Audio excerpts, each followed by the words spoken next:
everyone. You're watching We Heart Therapy, the special series EFT Talk.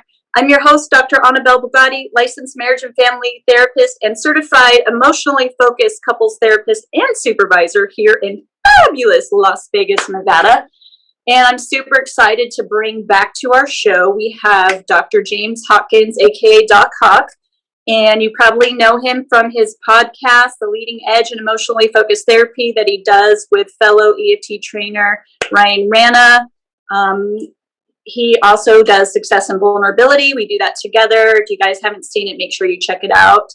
And so Doc Hawk, James, is in Arkansas, and he's with the Arkansas Center for Emotionally Focused Therapy with Ryan Rana, doing some amazing work. We're excited to talk to him today. And hey, if you guys haven't gotten my book yet, make sure you check it out on Amazon. It is called Using Relentless Empathy, the Therapeutic Relationship, Connecting with Challenging and Difficult Clients. And it's short and digestible, an easy read, designed for the busy therapist who needs to get something meaningful in a short amount of time to help you develop empathy and better alliance with your most challenging and difficult clients. We talk about anger, personality disorders, domestic violence, addiction, those kinds of things. So make sure that you check that out on Amazon. Today, Doc Hawk and I are going to be talking about parts work in emotionally focused therapy. And this is important because a lot of people maybe forget that EFT is already eclectic and integrates a variety of models, including systems theory, into the model. It's already built in. Parts work is already built into the model. So there's really, if you get stuck in the model, there's no need to turn out of the model. It's good to just get some supervision or seek out some resources to help you learn how to use the model for the places that you're stuck. But James, if you could go ahead and introduce the idea of parts work and what that means exactly, I think that would be really helpful. Yeah, for sure. Thank you, Anabelle, for having me here. Thank you to the We Heart Therapy listeners for just, your relentless, appetite to learn. And so thankful for this, your platform to be a part of the EFT lexicon, right? Parts work, really important, man. I was just in Memphis, doing a core skills with a great group of therapists. And one of the ladies, she immediately started off with, I got to a hard place with my client. We couldn't get movement until I put my client in parts. And so I worked with their parts. And so, this is something that is very relevant and applicable. So when we say parts work, of course, it's somewhat of a Gestalt type therapy technique, talking about, integration of ideas. And what we're saying at a very basic core level from Bowlby's work is that with people, these are the two basic parts of them that are always operational at all times. That we live our life in parts. Ryan would say we even sometimes love in parts. That can be really hard, right? And what we mean by that is there are these two parts. Let's make it really clear. There's longing, the longing part. That part that wants to move towards safety, that wants to, that part that wants to really bond and that feel and take in comfort and seek comfort. Then there's the protective part. And that protective part is just when that the attachment system's been activated and we're not quite sure that insecurity, the rigid protective moves that we make, so what it's more seeking is really safety. So it could even be between sometimes like comfort and vulnerability, or success and vulnerability, nice plug, or where it doesn't feel like vulnerability is a good option. We'll move towards kind of trying to do self-regulation, self-sufficiency, to not feel the risk of being dropped in our vulnerability. And so with our clients, we have to be able to honor these two parts. And many times when we're doing work for the EFT therapist, it could be disorienting. Just like we say, emotions don't come as a single rose. They come as a dozen or half a dozen. That the same thing, these parts are always up and running and operating in our clients' lives. And they can be disorienting. Because imagine that. Many of our clients, you could think about it, that I want to be there for you, or I want to reach to you, or I want to take in what you're saying. But this other part of me is not quite sure if this is going to go so well. Mm-hmm. And what we have to be able to do is lean into both of those parts and honor them and reflect them, as Sue would say, and reflect the vulnerability and the fear and the pain that's there. Mm-hmm. One more nugget, and I'll kick it back to you, Anabelle, to make it even clear. Gail Palmer said something that's always stuck with me. And she said, I was watching her in some stage 2 work, and I'm like, Gail, you have a really good rhythm there. It's like you do this thing, like, what is it you're doing right there in that moment to access this person? And in Gail's wisdom, she says, I was priming their longing to access I was priming the longing to access their pain or their protection. So that way I could go into that place and then work on the stage 2 deep restructuring of the bond. And what Gail is saying, there are two sides of the coin. These two parts always exist. So as an EFT therapist, when we can see both of the parts and honor them and learn how to use them to move us through the therapeutic process, it becomes making our client feel like a whole, that they can hold when both of the parts, they can see these parts, they can name these parts. And also, sometimes in EFT, we think it's all about only the longing, but sometimes we need to take our client into being able to successfully share the vulnerable aspects of the protection and what the protection is tied to, which is a great stage 1 intervention of protection to their pain. So those are really, really great points. And this is just kind of the 30,000-foot view, guys. And we're gonna kind of drop in and get closer, because obviously we can do parts work with our couples, we can do it with our individuals, and we'll kind of go over how that would look. And you can obviously use it in family therapy, and I'm kind of speaking to also the folks that are highly trained in IFS, and we don't call, so in step 5, which is stage 2 of EFT, we have a move where in an intervention where we explicitly within the model start highly focusing on the parts, healing those parts and working towards integration. And that part is like the disowned aspects of self. So can you talk about these other parts? Because, in IFS, they have all these words for these parts. We don't put a lot of labels on it, but a more generic term that we would describe is disowned aspects of self. These can be like how I view myself, these parts that I don't like very much of me, that I've just kind of put in a box somewhere and I don't want to touch, I don't want to go there. They can be needs, where we've kind of, and those I guess would be kind of like subcategories of protections, but can you talk a little bit more about those? You nailed it right there, Annabelle. That last part, the answer to that question is it still falls under the longing and protection part. I really do appreciate what IFS did. I mean, so many miles, like, if we really want to be a humanistic approach, we need to honor the fullness of the human beings that come into our office. That if we try and really not honor that, which, EFT, we're emotionally focused, but when you look at our even emotional assembly and how we do that, we're honoring the external cues and internal cues. We're honoring to the cognitive thoughts and schemas. By focusing on protection, we're honoring the behavioral moves that people make. But yes, we are also focused on the emotional aspect and the limbic experience of our clients. And what we're saying is that even not that this is what we're saying is parts, by honoring all those parts, we bring them into, as Sue would say in her attachment theory and process book, we bring them into a coherent whole. Because when our clients remain fragmented, that produces anxiety and disorientation. So that's why parts work is so necessary. That our clients sometimes can only see one piece. And if they can only see one piece, but it takes all these other pieces to make the whole, it's like if I'm trying to put together a puzzle of my life and my love and my relationships, but I only try and work with one piece and one piece only, I'm going to be so frustrated that this one piece doesn't give me everything I want. Right. And so I'm going to really focus and try and give me, I'm going to feel like, give me the pieces, someone help me, or I'm going to try and rigidly try and make this one piece work. And so with our clients, when we do that metaphor all the way, we want to give them all the pieces and show them we see your pieces. And we help them put it together to see how life can be scary while you also try and love. How even loving can feel like a huge risk, because to love you and fully give myself over is rewarding, but also I fear losing that love. Yeah. What you're saying is so important, especially what kind of pings my radar as you say this, is also that sometimes our parts are at war within ourselves. And that can cause a lot of friction, like you said, anxiety. I bet you guys didn't know that parts work and science about parts was already integrated into attachment science. And it really is. This is why we stress really studying attachment science, because it's already in there. They don't need to be divvied out into other therapies. It's already found in there. And can I jump in on one part real quick to make clear? Is that all right, Annabelle? Yeah, absolutely. You said something about the attachment part, and this is Philip Shaver's work, right? one thing I like to focus on in training is even with like if we're talking about an adult love relationship, because that's significant, is that there are parts, and there's two parts of the person. There's the caregiving part and the care receiving part. Traditional attachment theory has focused on care receiving when we're talking about young children.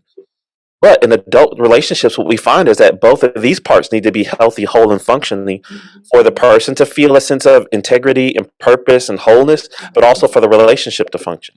That if even we think about the care receiving very easily, but do you know many of your couples struggle because they don't know how to let their caregiver come online? And even if my caregiver comes online, this is a classic one from pursuers, it won't make a difference. It's not good enough. Or even for or they only live in caregiving and they don't know how to receive. Great. That's great. That's why you're an EFT supervisor. That's right. Exactly. And that's the part because they've learned to go back to what you say. They disown the longing part of themselves. And another word for disowning is suppressing, right? Withdrawing, avoiding. Can I go through with that too? Because even for the pursuer, they want to be able to be a caregiver, but it's just so hard where one, people don't let them in because they're too much, or it's hard for me. I show up and I give and I give and I give, and I'm waiting for you to show up for me. So sometimes my caregiving button gets broke, Yeah. Anyway, so when you said that part about that it's already in there, I want to bring out those parts: the caregiving part, the care receiving part, and you need to be able to assess that in EFT and recognize it, and help both of those parts of your adult romantic relationships come back online and function and have success in healthy ways. Right, integrate in healthy ways. And what I really think is vital to stress about parts work in EFT is that by working with the parts, we're able to honor the whole. That makes sense because, as James said, we are made up of parts, and by doing parts work, people are dichotomous, right? And you may feel sometimes people use the word split, which really doesn't mean dissociative identity disorder, but actually you can do beautiful parts work with that as well, because one part feels this, one part feels that, and it's really about honoring the diversity, the dichotomies that exist within a person. And in that way, when we can honor all those parts, we're able to honor the whole. And in EFT, we organize that. And, like James said, and let me give you an example along those lines is I had a client the other day who, her partner was breaking down and revealing a part of self in session that was deeply wounded and struggling. And it would be hard to not want to comfort this person because of what they were sharing.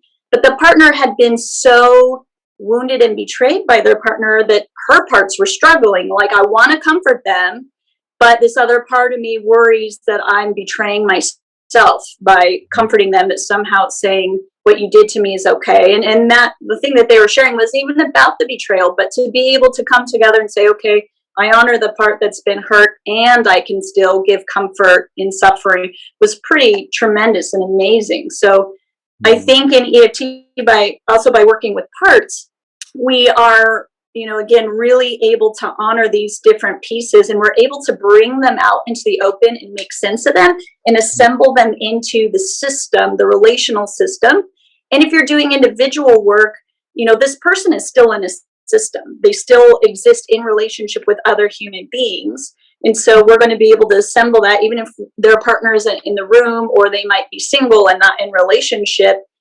There's still some aspect of the system there and still parts to be had. So, James, if you could maybe right here might be a good part to kind of tease apart how parts work would be different in couples therapy than in individual therapy. Yeah, man, that's a good one. I hadn't thought about. Because in some ways, let me go. It's a lot of more similarity. In some ways, it's just it's being witnessed by a long-term attachment or another attachment figure besides the therapist. So, when we think about parts work and helping people find those parts or work with the parts in individual, you still reflect it. That's my first part is reflect. Using that Rev combo, reflect the part that's coming alive as you see it. Name it. Be explicit about it. Talk about it. I'm stealing a term from Sue. I interviewed Sue, and she said, "Learn to sing to people's amygdala." But you want to sing to these different parts.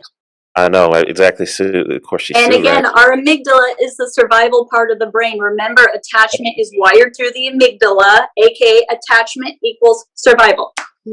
100% good nugget, Annabelle. And so you want to be able to sing when that protective part is up and running in the room. Sing to it, talk to it, validate it, honor it, the good reasons it has to be there. Yeah, And like when you with sing an to it, individual, it would be like what is happening in their individual life that's triggering that protection or maybe causing them to suppress their longing. and then you went right to it, because what happens is if you don't sing to that protection part, then it has to stay on board, because it's the part of you. I'm trying to protect my human here, and I'm trying to keep them safe. So I need to sing to it and see. And you know what's right behind that in Gail's work? The longing comes forward. And how do we know that we're singing to their amygdala? And this is the way you know. When they have emotion, and all humans have emotion, because remember, emotion is routed through the nervous system, which is attached to the amygdala. So depending on the emotion that they're having is going to tell you whether we're working with their longing or we're working with their protection, right? People are deeply connected to their longings. I mean, they'll probably have sadness, kind of depending on what's happening, but there's also positive emotions that work with that. The emotional system is your body's threat detection system. It tells you when everything is all right in the world and when things are not. And honestly, people aren't coming to therapy because their life is sunshine and rainbows. They wouldn't need therapy, right? So they're coming to talk about the stuff that's not working. And so they're having anxiety, they're having depression, they're struggling to make decisions. And that's a perfect place where parts can come in and we can go to their emotion and find out what those parts are saying. Is there conflict between those parts, and how do we kind of flush that out? Nailed that too. Let me finish that one out. So you sing to it, and then the longing comes up. Or no, then that part, the learning to also sing to the longing though, and really stay with it and give it voice, because sometimes it doesn't get to come into the front scene to be heard. Is that and then, how you sing to it? In a way, yes, through our own attunement, through our validations, through our reflections and evocative questions, over and over and over. This takes me back to the one you did with Ryan, right? Highlighting the attachment dilemma and the pain. So this is the dilemma we're talking about again here. There's this one part of me that has this longing and wants to bond with you, that wants to comfort, that wants to take in what you're saying. But then there's this other part of me that just is scared that maybe, after I do it 5 times, you're going to get tired of me and then I'm going to be dropped. Or maybe, yes, you're able to stay calm in here and you're able to do this and this feels so good. It feels like we're friends again. But I just get afraid that the next conversation, that there's this part of me. And then when that part of me comes on, I shut down on you and I feel so bad because I don't want to shut down because I know I'm hurting you. That's the caregiver part. And I just really want us to be friends.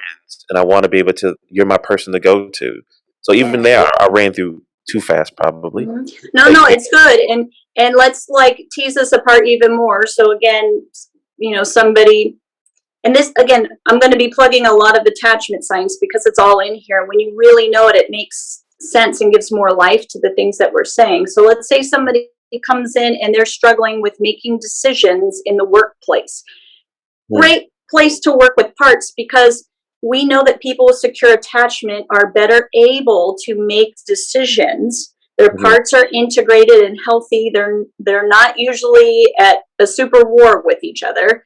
And people are able to regulate those emotions and make the decisions that they need to make. It doesn't thrust them into this place where they're stuck with anxiety, depression. So, you're able, and self-esteem is a channel that you can access these parts through. So if somebody's got low self-esteem, maybe they're like, I really, part of me wants, to see myself as capable and worthy of maybe applying for this job promotion, but this other part, that could be factored in by all the bullies I had on the playground, that's worried that I'm unacceptable, is struggling to really apply myself and take risks in the world. And again, we know that people with secure attachment are more likely to take positive risks on their own behalf for their own growth. And they're not as afraid of the world. They'll explore their identity. and risking might be like applying for a promotion or something, trying for something, trying to achieve a goal, risking in that way, not risking as in like, I'm going to go jump off cliff and, that kind of stuff. Yeah. Yeah. So you want me to talk about like putting in the parts, even someone like if you have an EFT client and then struggling with, what was it again at work? Let's say like applying for a job, maybe they've had like a boss who's really put them down and give them negative reviews, so they're afraid to try for something. They're struggling to see themselves as worthy and capable of being able to aim for something higher. Wow. I mean, I really even appreciate seeing these parts of you even right now as you're sharing about this, because there's this part where you're applying for these jobs, you're trying to advance yourself, because there's probably, if I'm guessing, this is me kind of conjecturing, trying to figure it out here. There's this one part of you that wants to really know that there's good in you, that you have purpose, that you have capability, that you can do good at things. And that makes so much sense that there's that part of you. That's a part of who we are as people. When we feel safe and secure, we can go explore and try risky things and try and really see like what's the boundaries of my ability. So man, I like that part of you that's pushing. Then I also see this other part of you where you've been hurt, you've been bullied, you've been put down, and then it makes this other part of you come alive that makes you feel a little bit afraid to push. And so even though there's this one part of you that wants to try, there's this other part of you that feels so scared to take this risk, to put yourself out there, to apply for that job. Man, that's so hard. Like where now, because you've been made to doubt yourself and not see yourself as capable, and maybe your boss's words have sunk into your head, is kind of taking you to this place of fear and kind of guarding yourself and protecting. But I just want to stay here with you because this has to suck. Like I'm seeing both of these parts of you come alive, even as you come in before my eyes, and I really appreciate you letting me see this dilemma that you get in. There's this one place where you've earned this place to guard yourself and protect because you tried to go in and kind of play things wide open and like put yourself out there, and then wham, you get this message back towards you that what you're doing isn't good enough. And then you maybe tried harder and then it didn't work so well. And then boom, it hits you again. Now it's not really that thing didn't work. No, I don't work. Something's wrong with me. And then that just hurts. But then at the same time, there's this other part of you that still has this hope and belief. I think I have value. I think I have ability. I think I can do something good. And so you want to lean into that part of you. And that says a lot about your resiliency, that you haven't given up on this part, even though this other part has hurt and you've learned to guard yourself. So I don't know. I'm sorry. I'm just really trying to let you know how I'm seeing your world and like really feeling it even come alive in me. But I'm curious though. What is it like for you to live in this place with both of these parts of you, this longing to want to prove like I have what it takes and I'm good and I want to be a part of something bigger. But then this other part of you that's like, but I'm a little bit afraid of being hurt and told I'm not enough and being rejected and judged. How do you know what it feels like to be? I don't know. I say it feels like I'm torn inside. But what is it like for you? That's my part. That is amazing. This is why you're a genius and why you're an EFT trainer. And guys, I really hope you took notes on that. So rewind and play that again. So thank you so much for giving us a sample of what it would sound like in individual therapy. And again, you can kind of take from this piece and apply it, across the board to various other sectors in EFT. And of course, always there's more that can be learned out of this than can be covered in a short podcast. So I highly recommend that you take the EFT trainings and it'll help you more with this. But so let's talk about, let's say we're working in a couples work. Where would we put parts work? Well, how would we work with parts differently in stage 1 versus stage 2? Ooh, good question again, Anabelle. Man, I see why heart therapy's been around for a while. So stage 1, we're still trying to make the process feel safe and access those disowned parts of self, those disowned needs. And so in stage 1, what I'm going to do a lot is I will reflect that protective part, because what we got to do is de-escalate, right? Stage 1 is about de-escalation. And part of what we do to de-escalate is go towards that protection. And we begin to disarm it by tying the protection now to the disowned pain, to the disowned fears, and showing them their vulnerability and what happens in their vulnerability. So I'm in stage one. We will go to that longing part if they let us. But probably a good part of our work in stage one is going to be with the protective part. Is up and running. It's dictating the relationship. It's fueling the cycle. Yes. So we're going to do a lot of reflecting and joining them in that part to then help tie it back to the pain that they normally don't talk about. Stage two, it is, and I like what this goes back to Gail's statement I said earlier. What we've got to do now is we're in stage two, we're going to so explicitly and deeply work with both parts, because stage two is about both parts, right? 5 and 6, we're probably going to work with a lot of the protective part, the negative view of self, and the ways we protect ourselves, and how it still leaves us alone, and the ways we see ourselves in there. And then in step 7, the hold me tight conversation. Like really making space for those longings to come forward. Exactly. But here's the part about it, is we go for the longings that the protection has normally buried and drowned out, and not let them have access. So we got to go into it, into that really deep, vulnerable view of self and the pain. And we want to access the longing that comes up. And this is something that Catherine Ream taught me when she mentored me. And like to begin to really hover and stay. And what we find with people is when you do that, we want that longing to begin to organically emerge out of that, even that place of protection, right? So I hope that, I don't know if that really nails it. Yeah, so let me see if I'm synthesizing this correctly. So in stage 1, we're going to start kind of naming and identifying the various parts and honoring both of those, organizing those into the cycle in terms of the system that's taking place between the couple. The cycle is a system, right? And so we're going to, if a client talks about needs, we're not necessarily going to open those and start working with those and asking for the needs to be met, but we're going to talk about how the needs are there, maybe how the protections come in, kind of block those needs, and then the moves attached to that into the cycle. So we want to connect all the pieces, how these various parts, the emotions attached to them, and then the protective move attached to those, and then the function of those protective moves and how that all operates together in a systemic way to where they're kind of playing off each other, each person's protections. And often what I find in stage 1 is that it's most often the triggers for the cycles I find are some kind of unspoken level of vulnerability, like a need that's not really put out in the open and access and kind of put, like, reached for. Like maybe I had a really bad day and I need comfort and soothing, but I don't tell my partner that's what I need. I come home and kind of have I'm in this raw place, but my partner's also had a long day and they've been anxiously waiting for me to come home. And they don't know that I'm in this place of longing, needing comfort and soothing, and they're in a place of longing and soothing, and then we miss each other in that place. So it's like the way that we kind of miss the longings and the feeling that has, which, kind of puts up our protective instincts, like, oh, now I need to protect myself.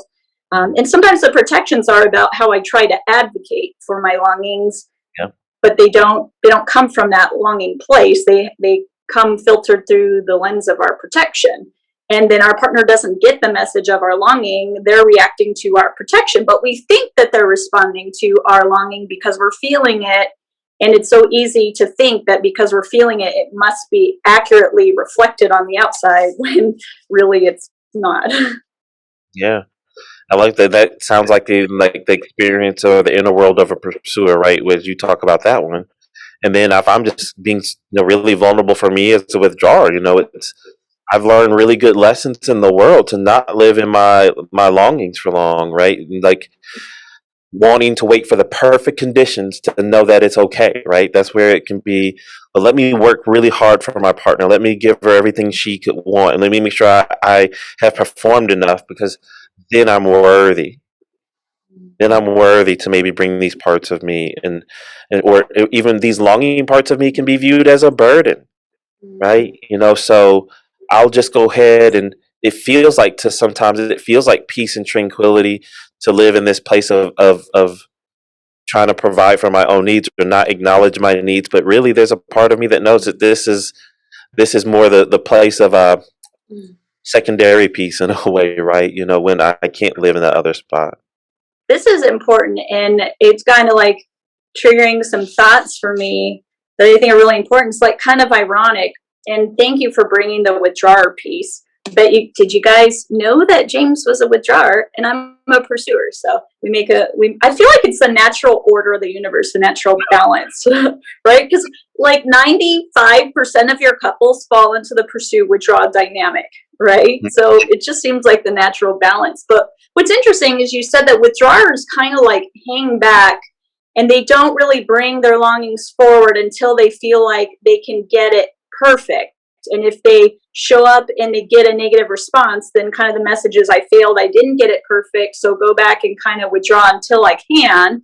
And a lot of times they end up waiting. And the pursuing partner is like, there's no such thing as perfect. I'm certainly not perfect. And I'm going to put my imperfection out there. But then when you don't respond to it, then I feel like my imperfect parts aren't acceptable, so then I can't bring those forward, so then now I need to try to be perfect to get you to engage, and that's really hard, and I'm looking for this magic recipe, you know, it's kind of like, I feel like Alibaba, give me the code that will open sesame, right?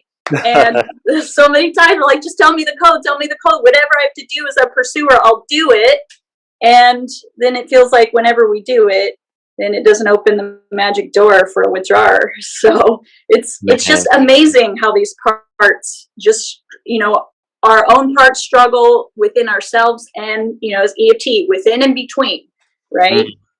There we go. Right. And so I think that's the part about EFT that I so appreciate is, man, you said it earlier, when you can get more clear at being able to see these places. This is the thing. I think it's not that trainers are not better than anybody else. They aren't. I'm sorry. It's just the reality, right? It's just about learning. And my hope, you know, with all the projects I do, the leading edge, success and vulnerability, this is why I'm glad to be here. I want to empower you to see it, because you cannot work with the thing that you cannot see. Our clients can't change and work with the parts that they cannot see. So when you as a therapist can begin to recognize, which part am I working with here? Is this the longing? Is this the protection? And then what is it? How do I intentionally and maybe change up some of my moves and the energy when I'm working with the different parts? How do I choose certain interventions to work with both? And what do both need me to be? Because you are that surrogate attachment figure that gets to work with each one of those parts, and then hopefully help them have bonding experience with these different parts. Because what we don't want to do, here's the funny part, this is strange, might be hard. I don't know how your pursuer heart will take this in, Anabelle, so be ready. Our job in therapy is not to rid people of their protection. Our job is to give them flexibility with their protection. My pursuer part loves that, by the way. Okay, all right, good. Because it can be hard sometimes for pursuers. Like, they want to know. Like, it can be sometimes uncomfortable to understand, to accept that we love in parts. And even for the withdrawer too, but for the pursuer, because your protection can mean I'll be abandoned and rejected. But withdrawers need to make space for some of this too, that it's okay for their partner to have their protection, to have a little bit of skepticism and mistrust. Right? And it doesn't necessarily mean you're horrible, you're a failure, you're bad, right? I don't think it's the protection that's so scary for us as pursuers. It's the not knowing that's the scary part, right? If the protection is talked about, we're generally pretty cool. It's the invisibility, the silence, the quiet. One thing I think a good stage one move still with the parts is, even if you can't always get it super duper clear, I like to call it show your work. And so if you can even get couples to begin talking in a vulnerable way about the protection, even if they can't put it into a distilled, clear emotion, just to be able to say, even what you just said, if that pursuing partner could say, oh, no, you needing to shut down is not necessarily all the time, but it's when you shut down with no words. That's the part that scares the hell out of my body, is when you shut down with no words. But now, yes, I could accept this protective part of you that every now and then you need to get space when your brain gets triggered that you could mess up. I get that. Yeah. And, you know, to me, it as a pursuer, it seemed obvious from the attachment science, right? We know that the still face is encoded by the brain as dangerous. Silence is a still face to a pursuer, right? It's that there's nothing going on the inside. And I use this metaphor a lot. It's the tree in the woods, right? If no one's around to hear it, did it really happen? Same thing with the withdrawal experience. If they don't vocalize it and it's invisible to us, does it even exist? Is there anything even happening? Yeah, and for the withdrawal, if I go into their protective part, remember, everything we're asking these couples to do is crazy. Mm-hmm. So for the withdrawal, their security system inside is saying, do not talk. Yeah. Talking will lead to bad things. And what they're longing, so that's the protective part. The longing for many withdrawals in relationship is, but I love when this comes through for withdrawal. I really want to be everything you need me to be right now. I really wish I could be, but I am not, and I'm trying to be. And my silence right now is my way to make sure, because if I talk, it could make things worse. Yeah. I know even me being quiet right now is going to hurt you some, but at least we don't make it worse, and I'll do the cleanup work later. Yeah. I'll come by and crack a joke or ask you if you want to watch a movie with me, or I'll bring you a sandwich, right? Mm-hmm. That's the way I can repair. But talking right now while things feel escalated, my body says that's not a good thing to do. So that's even putting that into parts for withdrawals in that moment. And so if the pursuer could even put the words too, hey, it's not that I'm upset with you. My body is just literally is afraid, and I'm seeing your face, and it's nothing. So I get it, So it's like even helping the pursuer to put words to their work, right? Yeah, that's so interesting. And maybe we need to do another video on this, the interplay between pursuers and withdrawers, because, another metaphor I use for, the withdrawer dynamic you just talked about, and it is such this conflict, because pursuers are like, if I could just get you to engage, now we can have an actual conversation, and I want to be able to disagree with you in conversation. And then it feels like when we disagree, our withdrawing partner takes that as criticism and goes away. And for withdrawers, sometimes it can feel like whack-a-mole, that little carnival game. Mm-hmm. It's like the little mole pops his head out and he gets whacked. And that's what it's like, sometimes with a critical pursuer. It's like, if I pop my head out, I'm going to get whacked. And the pursuer's like, just freaking stay above ground so we can have a conversation, and don't see me as just trying to disagree with you and have an honest, open dialogue as whacking you, because I'm not trying to whack you, but I do want to be able to disagree with you and have some genuine emotion, and not have you feel whacked by me just feeling anything that's not positive, Yeah. Annabelle, that might make it in my training, the whack-a-mole now. Awesome. And it worked so well. But I want to come back to this other part too. And, I want to bring this up as just another example, because I had such an incredible experience with one of my couples the other day. And I want to really hammer this home, that, again, remember, what happens to us as individuals is not separate from how it affects our relationships. We are always in relationship. Even if we're not in a romantic committed relationship, human beings are never not in relationship. Whether it's a business relationship, it's my neighbor, it's my parents, my best friend, it's the cashier at the grocery store, we are always in relationship with one another. And what affects us emotionally affects what we do and how we show up in the world. And, I had a client, so this a beautiful place where parts work came in, a military background, a veteran with severe PTSD.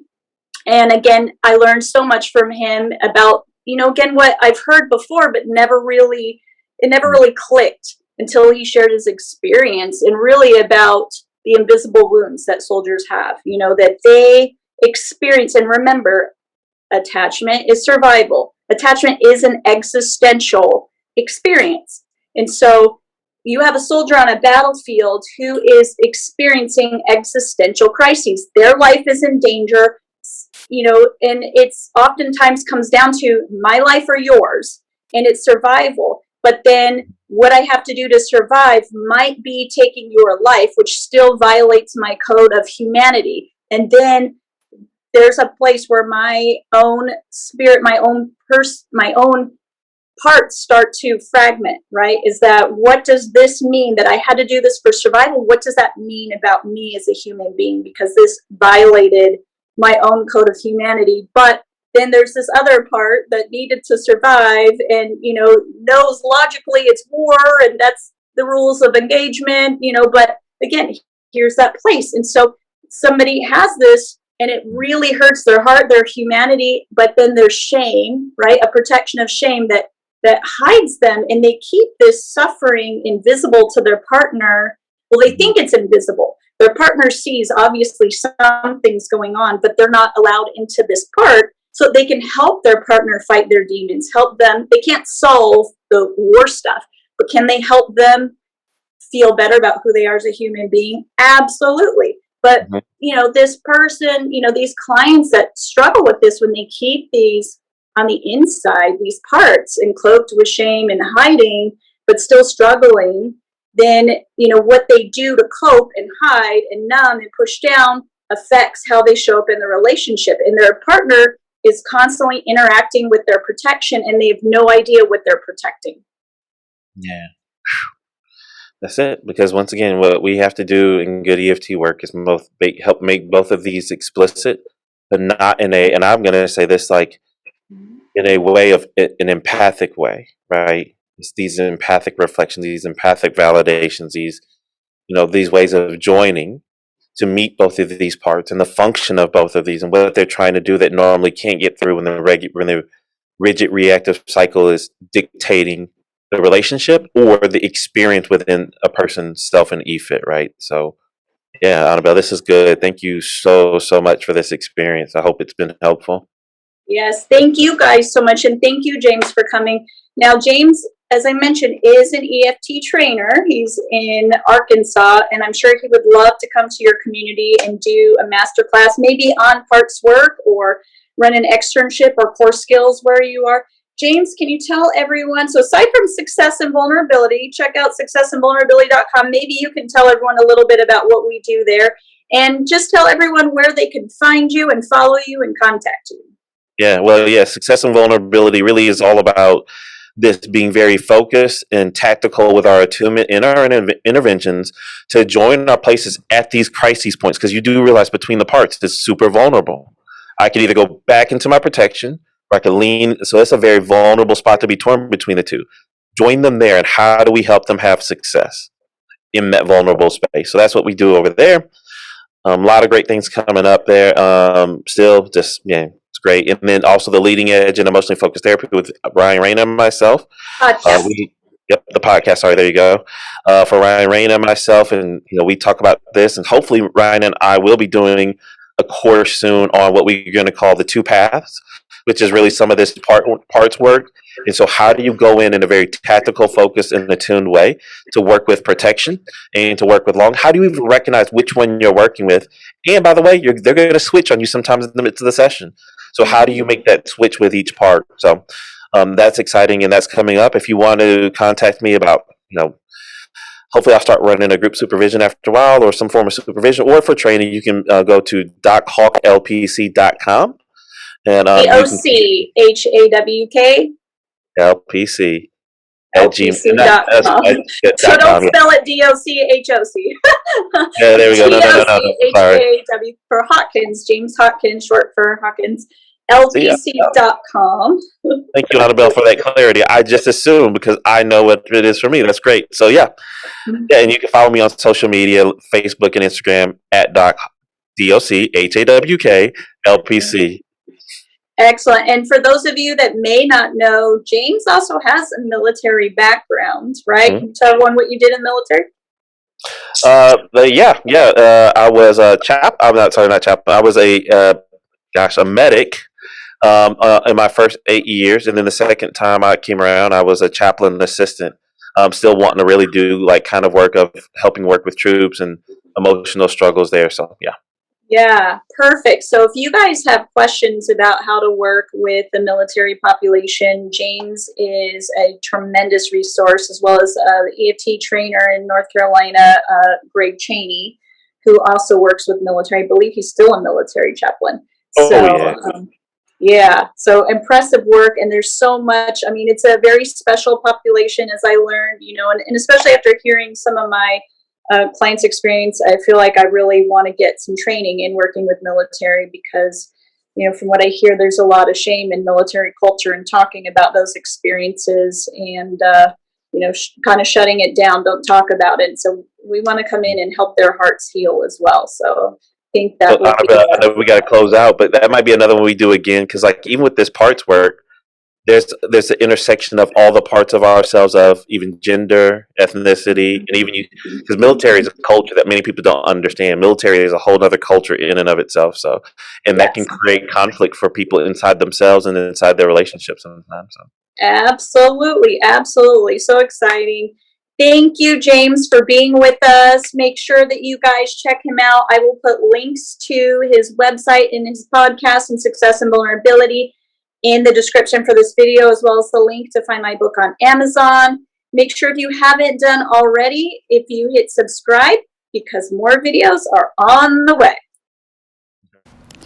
Don't forget to buy my book, Using Relentless Empathy in the Therapeutic Relationship, Connecting with Challenging and Resistant Clients for Helping Professionals. Available on Amazon or on my website, www.drbugatti.com.